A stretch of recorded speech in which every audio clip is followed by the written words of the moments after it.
ಓಂ ಜ್ಞಾನಾನಂದಮಯಂ ದೇವಂ ನಿರ್ಮಲಾಸ್ಫಟಿಕಾಕೃತಿಂ ಆಧಾರಾಂ ಸರ್ವವಿದ್ಯಾನಾಂ ಮಯಗ್ರೀವಾಮುಪಾಸ್ವವೇ.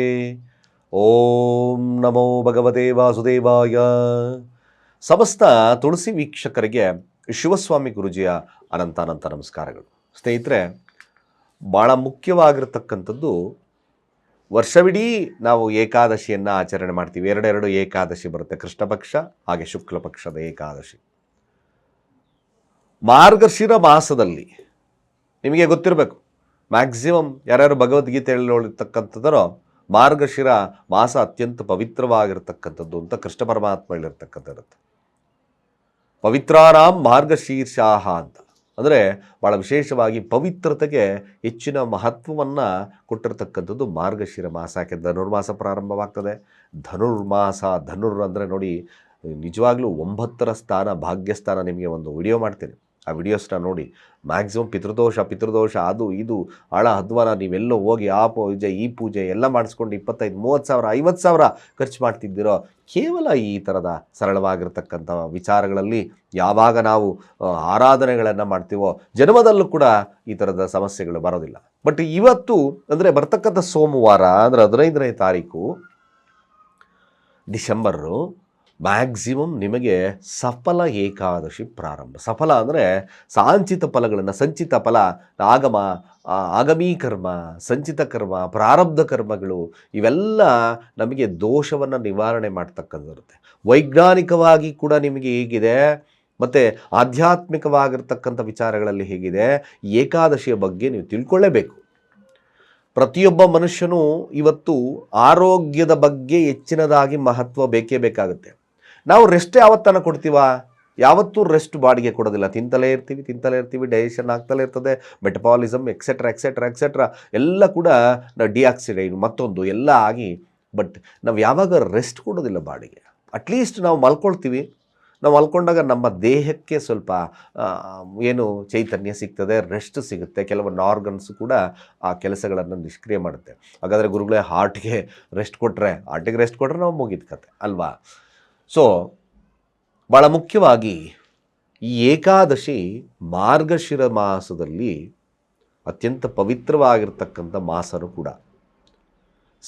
ಸಫಲ ಅಂದರೆ ನಮಗೆ ಫಲಗಳನ್ನು, ಯಾವುದು ಕೆಟ್ಟ ಫಲಗಳನ್ನು ಹೋಗಲಾಡಿಸಿ ಶುಭ ಫಲಗಳನ್ನು ಕೊಡ್ತಕ್ಕಂಥದ್ದಿರುತ್ತೆ. ಆಧ್ಯಾತ್ಮಿಕವಾಗಿ ಬಹಳಷ್ಟು ಕಥೆಗಳಿದೆ.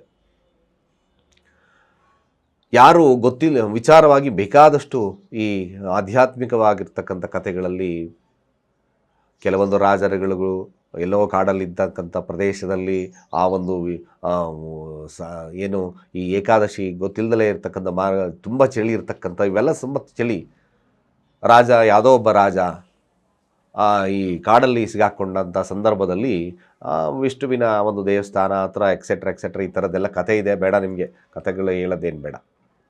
ಸೊ ಬಹಳ ಮುಖ್ಯವಾಗಿರ್ತಕ್ಕಂಥ ವಿಚಾರ ಏನಪ್ಪ ಅಂತಂದರೆ, ಈ ಏಕಾದಶಿಯ ಮಹತ್ವವನ್ನು ತಿಳ್ಕೊಂಡ್ರೆ ಖಂಡಿತ ಜನ್ಮಾಂತರದಲ್ಲಿ ಬರ್ತಕ್ಕಂಥ ಕರ್ಮಗಳು ಕಡಿಮೆ ಆಗ್ತಾ ಬರುತ್ತೆ. ಕೆಲವರು ಪ್ರತಿ ತಿಂಗಳಲ್ಲಿ 2 ಉಪವಾಸಗಳನ್ನು ಮಾಡ್ತಾರೆ. ಉಪವಾಸದ ಅರ್ಥ ಏನು? ದೇವರಕ್ಕೆ ಸಾನ್ನಿಧ್ಯಕ್ಕೆ ಹತ್ರ ಆಗ್ತಕ್ಕಂಥದ್ದು ಅರ್ಥಾತ್ ದೇವರ ಒಂದು ಆಶೀರ್ವಾದ, ಆರೋಗ್ಯಕರವಾಗಿರ್ತಕ್ಕಂಥ ಜೀವನ, ಇವೆಲ್ಲ ಬೇಕೇ ಬೇಕಾಗುತ್ತಲ್ವ? ಸತ್ಯವಾಗ್ಲೂ ಬೇಕು. ನಾವೇನೇ ರಿಚೆಸ್ಟ್ ಪರ್ಸನ್ಸ್ ಆಗಿದ್ದರೂ ಸಹಿತ ಆರೋಗ್ಯ ಇಲ್ಲ ಅಂದರೆ ವಿ ಕೆನಾಟ್ ಡೂ ನಥಿಂಗ್. ಏನು ಮಾಡಲಿಕ್ಕೆ ಸಾಧ್ಯತೆಯೇ ಇಲ್ಲ. ಯೋಚನೆ ಮಾಡಬೇಕಾಗುತ್ತೆ. ಆರೋಗ್ಯ ಇವತ್ತು ತುಂಬ ಯಾರು life cycle 65 to 70 years only that. ನಮಗೆ ಲೈಫ್ ಸೈಕಲ್ ನೋಡಿದ್ರೆ ಅಷ್ಟಕ್ಕೆ ಬಂದ್ಬಿಡ್ತು. ಲೈಫ್ ಸ್ಪ್ಯಾನೇ ಅಷ್ಟೇ ಆಗ್ತದೆ. ತಿಂತಕ್ಕಂಥ ಆಹಾರದಲ್ಲಿ ಕಲ್ಮಶ ಇದೆ, ಗಾಳಿಯಲ್ಲಿ ಕಲ್ಮಶ ಇದೆ. ಈಗ ಆಲ್ರೆಡಿ ಪೇಪರಲ್ಲೆಲ್ಲ ನೀವು ನ್ಯೂಸಲ್ಲೆಲ್ಲ ಅಥವಾ ಒಂದು ಮೀಡಿಯಾದೆಲ್ಲ ನೋಡಿದ್ದೀರಾ. ಅಟ್ಮಾಸ್ಫಿಯರಿಕ್ ಒಂದು ಪ್ರೆಷರ್ ಅಂದರೆ ಅರ್ಥ ಈ ಒಂದು ಬೆಂಗಳೂರಿನಲ್ಲಿ ಆಕ್ಸಿಜನ್ ಲೆವೆಲ್ ಕಡಿಮೆ ಆಗ್ತಾ ಬರ್ತಿದೆ. ಮ್ಯಾಕ್ಸಿಮಮ್ ನೋಡಿ, ಉಸಿರಾಟದ ತೊಂದರೆಗಳು ಜಾಸ್ತಿ ಆಗ್ತಿದೆ, ಬ್ರಾಂಕೈಟಿಸ್ ಜಾಸ್ತಿ ಆಗ್ತದೆ. ಇವೆಲ್ಲ ಬಿಕಾಸ್ ಆಫ್ ಶುದ್ಧತೆ ಇಲ್ಲದ ಕಾರಣ.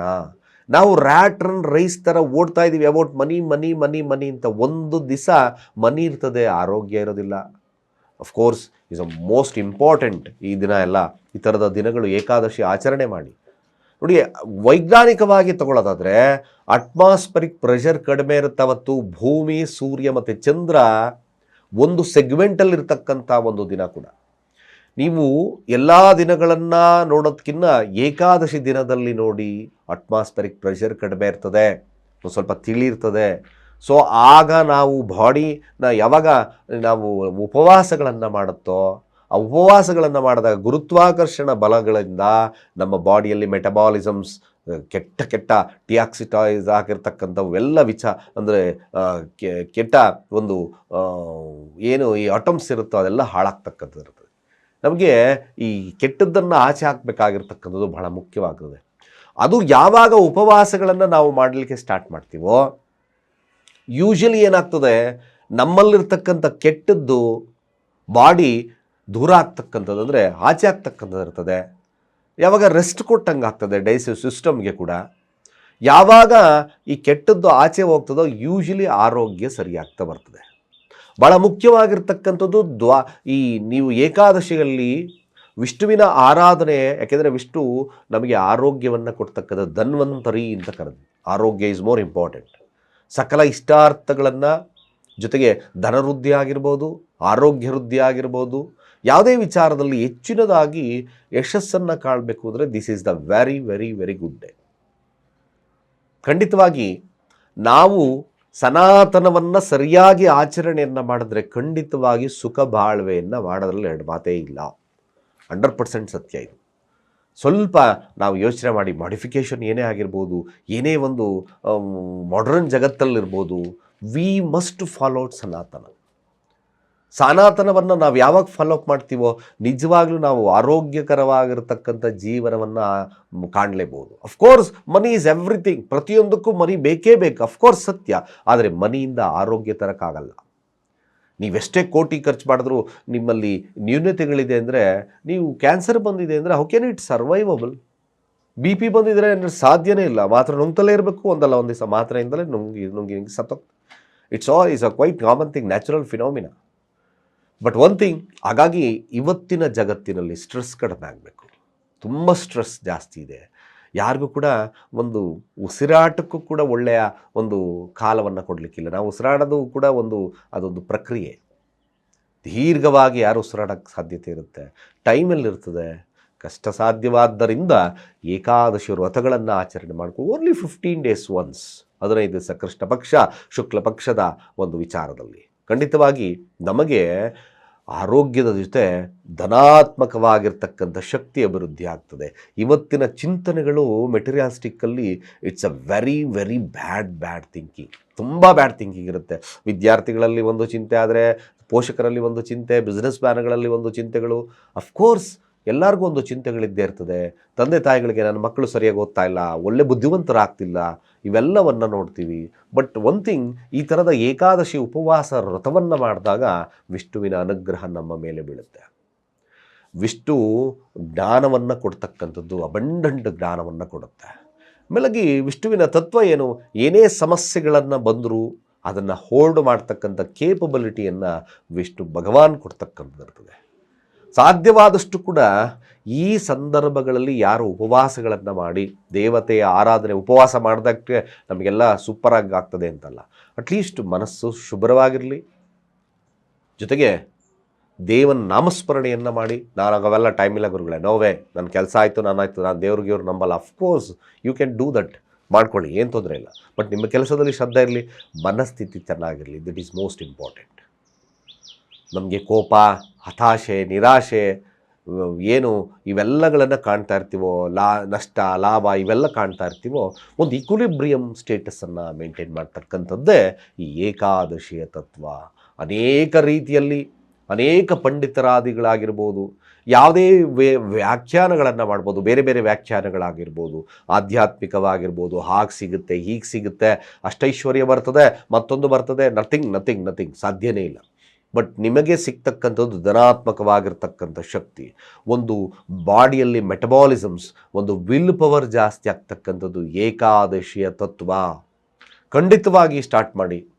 ಮ್ಯಾಕ್ಸಿಮಮ್ ನಿಮಗೆ ಬಾಡಿ ಲ್ಯಾಂಗ್ವೇಜಲ್ಲೇ ಒಂದು ವಿಲ್ ಪವರ್ ಜಾಸ್ತಿ ಆಗ್ತಾ ಬರ್ತದೆ. ರಕ್ತ ಚಲನೆ ಚೆನ್ನಾಗಾಗ್ತಕ್ಕಂಥದ್ದು ಬರ್ತದೆ.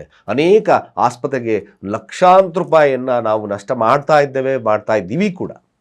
ಇದೆಲ್ಲ ತಪ್ಪಿಸ್ಬೇಕು, we need the good health, ಇದು ಬೇಕಾಗುತ್ತೆ ಅಂದರೆ ವ್ರತವನ್ನು ಆಚರಣೆ ಮಾಡಿ. ಪ್ರತಿ 15 ದಿವಸಕ್ಕೊಮ್ಮೆ ಗುರುಗಳೇ ನಾನು ಸ್ಟಾರ್ಟ್ ಮಾಡೋಕ್ಕಾಗಿಲ್ಲ, ಉಪವಾಸ ಇರೋದು ಕಷ್ಟ, ಅಫ್ಕೋರ್ಸ್ ಸ್ವಲ್ಪ ಸರಳವಾಗಿ ಮಾಡ್ಕೊಳ್ಳಿ. ಏಕಾದಶಿ ನಿಮಗೆ ಅಷ್ಟು ಶಕ್ತಿಯನ್ನು ಕೊಡ್ತಕ್ಕಂಥಿರುತ್ತೆ. 15ನೇ ತಾರೀಕು ಅಂದರೆ 14/12 ಅಂದರೆ ಭಾನುವಾರನೇ ಏಕಾದಶಿ ಪ್ರಾರಂಭವಾಗ್ತಕ್ಕಂಥದ್ದು ಇರ್ತದೆ.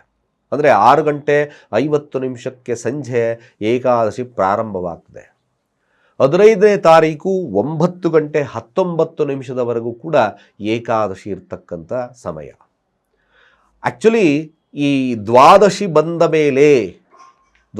ಆದ ಮೇಲೆ ನಾವು ಉಪವಾಸ ವ್ರತವನ್ನು ಅಲ್ಲಿ ಬಿಟ್ಟು ಆಹಾರಾದ್ಯಗಳನ್ನು ಅಂದರೆ ಪ್ರಸಾದವನ್ನು ಸ್ವೀಕಾರವನ್ನು ಮಾಡ್ತಕ್ಕಂಥದ್ದು ಇರ್ತದೆ. ಯಾರು ಈಗ 9:19 ಆದಮೇಲೆ ಹಾಗಾದರೆ ಗುರುಗಳೇ ಸ್ಟಾರ್ಟ್ ಮಾಡ್ಬೋದಾ? ಅಫ್ಕೋರ್ಸ್ ಬೇಡ. ಸೂರ್ಯ ಉದಯ ಆದ ನಂತರ ದ್ವಾದಶಿ ಬರ್ತದೆ. ಅಂದರೆ ನಿಮಗೆ ಮಂಗಳವಾರ ದಿವಸ ವ್ರತವನ್ನು ಅದನ್ನು ಕಂಪ್ಲೀಟ್ ಮಾಡಿ. ಅಟ್ಲೀಸ್ಟ್ ನಮ್ಮ ಕೈಲಿ ತಡ್ಕೊಳ್ಳೋಕ್ಕಾಗಲ್ಲ ಅಂದರೆ ಸ್ವಲ್ಪ ಈಗ ಜ್ಯೂಸು ಮತ್ತೊಂದು ವಿಚಾರದಲ್ಲಿ ಜ್ಯೂಸ್ಗಳು, ಸಣ್ಣ ಈ ಹೆಸರು ಕಾಳು, ಹೆಸರು ಬೇಳೆ ಆ ಥರದ ಫಲಹಾರವನ್ನು ನಿಯಮಿತವಾಗಿ ನೀವು ಅದನ್ನು ತಿಂತಕ್ಕಂಥ ಕೆಲಸ ಮಾಡಿ. ಲಾರ್ಜ್ ಅಮೌಂಟಲ್ಲಿ ಬೇಡ.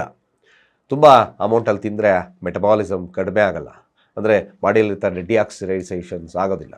ಸೊ ಯಾವಾಗ ಏಕಾದಶಿ ಇವೆಲ್ಲ ಮಾಡ್ತಿರೋ ಧನಾತ್ಮಕವಾಗಿರ್ತಕ್ಕಂಥ ಶಕ್ತಿ, ಆರೋಗ್ಯ, ನಿಮಗೆ ಮಂತ್ರವಂತ ಆರೋಗ್ಯದಲ್ಲಿ ಸಮಸ್ಯೆ ಇದೆಯಾ ಗುರುಗಳೇ? ಸಮಸ್ಯೆ ಇದೆ ಗುರುಗಳೇ ಅಂತಕ್ಕಂಥವ್ರು ಓಂ ನಮೋ ಭಗವತೆ ವಾಸುದೇವಾಯ ಧನ್ವಂತರಾಯೇ ಅಮೃತ ಕಳಶ ಅಸ್ತಾಯ ಸರ್ವಮಯ ವಿನಾಶನಾಯ ತ್ರೈಲೋಕ್ಯನಾಥಾಯ ಮಹಾವಿಷ್ಣವೇ ನಮಃ. ಈ ಮಂತ್ರ ಅಕಸ್ಮಾತ್ ನಮಗೆ ಅವೆಲ್ಲ ಟೈಮ್ ಇಲ್ಲ ಗುರುಗಳೇ, ನನಗೆ ಹೇಳೋಕ್ಕೂ ಕಷ್ಟ ಆಗ್ತದೆ, ಕೇವಲ ಓಂ ನಮೋ ಭಗವತೆ ವಾಸುದೇವಾಯ, ಓಂ ನಮೋ ಭಗವತೆ ವಾಸುದೇವಾಯ ಮಂತ್ರಗಳನ್ನು ಯಾವಾಗಲೂ ನಿಮ್ಮ ಕೆಲಸ ಸ್ಥಳಗಳಾಗಿರ್ಬೋದು, ಏನು ಮಾಡ್ತಿದ್ದೀರೋ ಬಿಸ್ನೆಸ್ ಸ್ಥಳಗಳಾಗಿರ್ಬೋದು, ಯಾವಾಗಲೂ ವಿಷ್ಣುವಿನ ಧ್ಯಾನವನ್ನು ಮಾಡಿ. ಖಂಡಿತವಾಗಿ ನಿಮಗೆ ಅತ್ಯಂತ ಶುಭ ಫಲ ಪ್ರಾಪ್ತಿಯಾಗ್ತಕ್ಕಂಥದ್ದು ಈ ಸಫಲ ಏಕಾದಶಿಯ ತತ್ವ. ಮುಂದೆ ಬರ್ತಕ್ಕಂಥ ಏಕಾದಶಿ ವೈಕುಂಠ ಏಕಾದಶಿ, ಭಾಳ ವಿಶೇಷವಾಗಿರ್ತಕ್ಕಂಥ ಫಲಗಳು ನಿಮಗೆ ಈ ಧನುರ್ಮಾಸದಲ್ಲಿ ಸಿಗ್ತದೆ. ಯಾವಾಗ ಇದರ ವ್ರತಗಳನ್ನು ಮಾಡ್ತಿರೋ ಖಂಡಿತವಾಗಿ ನಮಗೆ ಒಳ್ಳೆಯ ಸಾವು ಖಚಿತ. ಇವತ್ತು ಬೇಕಾಗಿರೋದು ಒಳ್ಳೆಯ ಸಾವು ಇಂಪಾರ್ಟೆಂಟ್. ನರಳಿ ಪ್ರಾಣ ಬಿಡೋದಕ್ಕಿಂತ ಅಟ್ಲೀಸ್ಟ್ ಒಂದು ಒಳ್ಳೆಯ ಸಾವು ಜೀವನದಲ್ಲಿ ಭಾಳ ವಿಶೇಷತೆಗೆ ಬರುತ್ತೆ. ಮೆಲಗಿ ಈ ಒಂದು ಸಂದರ್ಭಗಳಲ್ಲಿ ಅಂದರೆ ಸ್ವರ್ಗದ ಬಾಗಿಲು ತೆಗೆರುತ್ತೆ, ವಿಷ್ಣುವಿನ ಸಾನ್ನಿಧ್ಯವನ್ನು ವಿಷ್ಣುವಿನ ಸಾನ್ನಿಧ್ಯಕ್ಕೆ ಹೋಗ್ತದೆ ಅಂತಕ್ಕಂಥದ್ದು ಶಾಸ್ತ್ರಗಳ ಪುರಾಣಗಳ ತತ್ವ. ಖಂಡಿತ ಇವೆಲ್ಲ ಭಾಳ ವಿಶೇಷವಾಗಿರ್ತಕ್ಕಂಥ ಫಲಗಳನ್ನು ಕೊಡುತ್ತೆ. ಯಾರ್ಯಾರು ನಾವು ಮಾಡ್ತಾ ಇಲ್ಲ ಗುರುಗಳೇ, ಸ್ಟಾರ್ಟ್ ಟುಡೇನ ಅಂದರೆ ಬರ್ತಕ್ಕಂಥ ದಿನಮಾನಗಳಲ್ಲಿ ಸ್ಟಾರ್ಟ್ ಮಾಡಿ. ಮ್ಯಾಕ್ಸಿಮಮ್ ನಿಮಗೆ ವಿಶೇಷವಾಗಿರ್ತಕ್ಕಂಥ ಫಲ ಸಿಗುತ್ತೆ.